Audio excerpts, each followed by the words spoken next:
মন্দারমণি পৌঁছে আমরা হোটেলে কিছুক্ষণ রেস্ট করে বেরিয়ে পড়েছিলাম খাওয়ার উদ্দেশ্যে, কারণ আমরা সেই সকাল 6টায় বেরিয়েছি। তারপর আর কিছু খাওয়া হয়ে ওঠেনি। আমরা ট্রেনে খেয়েছিলাম মুড়ি, চপ, ঘুগনি এসব। বাট আমাদের ভাত খাওয়ার খুব ক্রেভিংস হচ্ছিলো। আমরা হোটেলের সন্ধানে বেরিয়ে পড়েছিলাম। দেন হঠাৎ আমার হাজব্যান্ডের চোখে এই গাড়িটা পড়ে। আমার হাজব্যান্ড বলে, তুমি কি উঠবে এটাতে? আমি বললাম ওকে, উঠবো। তো আমার হাজব্যান্ড বলে, ঠিক আছে, আমরা আগে খেয়ে আসি, দেন এই গাড়িগুলোতে উঠবো। আর আমি ভীষণ এক্সাইটেড হয়ে গেছিলাম কথাটা শুনে, কারণ আমার হাজব্যান্ড ইজ দ্য বেস্ট।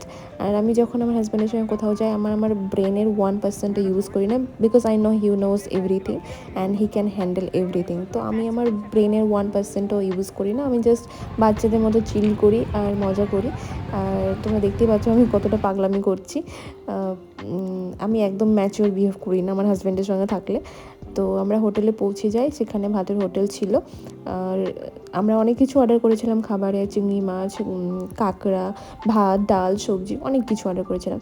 দেন সেখানে গিয়ে আমাদের একজন বলল যে এখানকার যে গাড়িগুলো আছে এরা এক একজনের কাছ থেকে এক এক রকম চার্জ করে। তো তোমাদেরকে আমি একটা গাড়ির কথা বলবো, সেখানে ওই লোকটা তোমাদের কাছ থেকে কম চার্জ করবে। তো আমরা সেই লোকটার কথা শুনে এই গাড়িটা বুক করি। আর এই গাড়িতে আমাদের 500 টাকা নিয়েছে। ওই ছেলেটা আমাদেরকে বলছিল 600 টাকা। তো আমরা এখানে 100 টাকা কম পাই।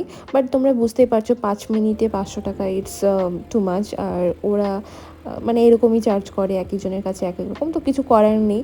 আর আমাদের এখানে ওঠার ইচ্ছে ছিল।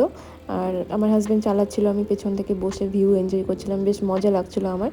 তো টাকাটা দেখলে হবে না, কারণ মজা করাটাও অনেক ম্যাটার করে।